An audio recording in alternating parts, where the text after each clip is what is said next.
Welcome everyone to this week's podcast, and it's the wrap up of the second month of 2026, February. I cannot believe how fast it's gone. So over the past few weeks, I've had the privilege of sitting down with three very different leaders. Kimberly Malcolm, Maher and Michael Kelly. And while the work is different, the thread running through every conversation was surprisingly consistent. Leadership isn't neat, it isn't linear, and it's rarely learned the way we think it is. So, as we wrap up this month, the focus is on leadership. And yes, I have got some notes because I've got a lot of information that they shared that I do not want to muck up. So we're going to look at the building the next generation of leaders. I want to talk about the people who often sit right in the middle of it. Gen X. For some, demographers look at them as the forgotten generation. At this point in time, the generation who has earned less than the generation before them and the generation after them. I love Gen X because it's a very special group of people that, as I said, are invisible at times to society, whether it becomes to fashion, to cars, to just what they're looking for. They've always been seen as, oh, it's just them. So let's look at bridging the generation, the ones quietly holding a lot together, and that's those Gen X, those senior managers and middle managers. One of the things Kimberly spoke about that really stayed with me was how her leadership didn't start with a grand plan. It started on the floor. Learning people, learning pressure, learning how to hold space for others before she even had the language for leadership. And that's true for so many Gen X leaders. They didn't grow up with leadership frameworks or personal brands. They learned by doing the work, sometimes the hard work, sometimes the invisible work. They learned how to talk to people, how to read a room, how to manage themselves before they managed others. And I think that's something we forget when we talk about developing future leaders. Leadership doesn't come from theory online. It comes from experience, responsibility, and trust. And if we don't give the next generation the room to experience leadership, not just observe it, we're setting them up to struggle. Another thread that kept surfacing, particularly in my conversation with Karen, was culture. A lot of Gen X leaders come in environments where you didn't question things, you didn't speak up, and you certainly didn't name bad behaviour. Karen shared how formative those early experiences were and how deeply they shaped her commitment to safer, more respectful workplaces. And what I see now is Gen X leaders quietly rewriting the rules. They understand the psychological safety and respect in the workplace aren't optional, and that ignoring issues doesn't make them go away.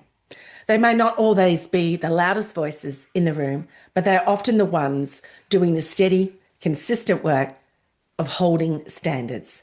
And culture is built there in those everyday moments. Then there's communication. This came through so clearly in my conversation with Michael. Leadership lives in how you show up long before you open your mouth. How you walk into the room, how you pause, how you listen, how you respond when things aren't going to plan. Gen X leaders often don't realise how strong the muscle is for them.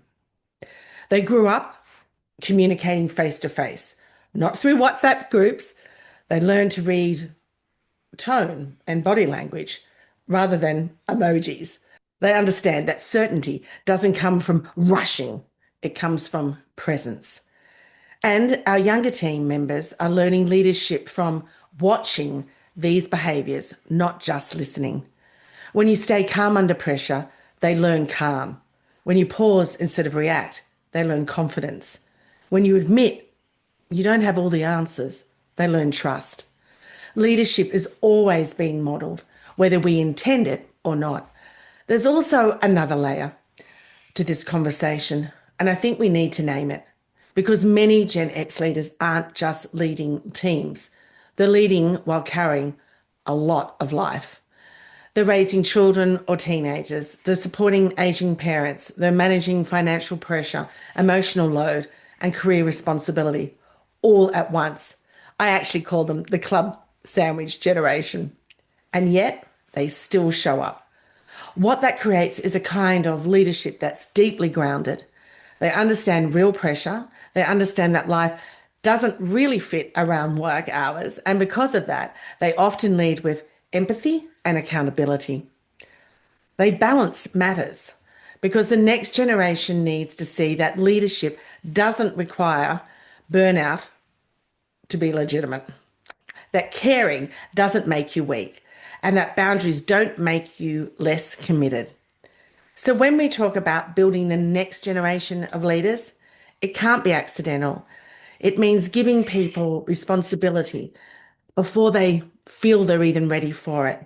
It means letting them lead in their own style, not just complying to ours or copying. It means allowing mistakes without humiliation.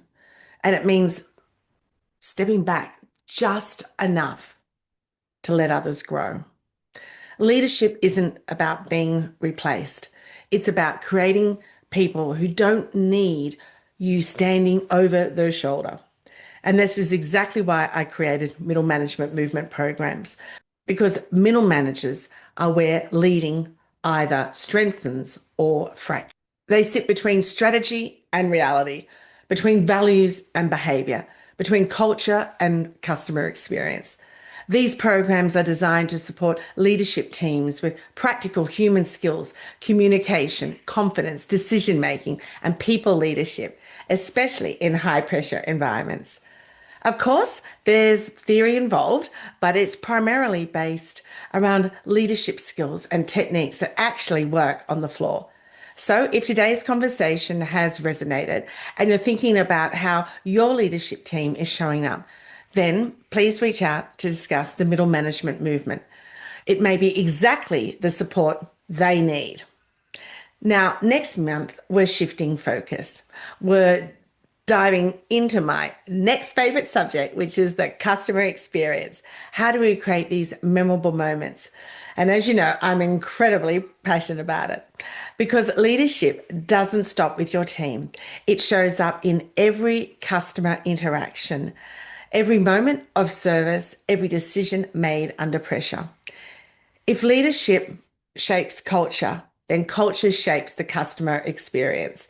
And that's where we're heading next. So thank you for tuning in this week. And if you know a leader who's quietly holding a lot together, please share this episode with them because someone somewhere is learning how to lead by watching them. Thank you so much for joining me. Please share this episode, as well as if you'd like to give me a review, that would be wonderful. We are skyrocketing up the charts on YouTube, which is fabulous. A shout out to everybody who has, I think we've got nearly 9,000 views now, which is phenomenal. And of course, my weekly listeners who listen to it on the platforms, whether it's Spotify, Apple, I do appreciate it every moment. So take care, everyone. And I look forward to you joining me next month, all about customer service. Bye.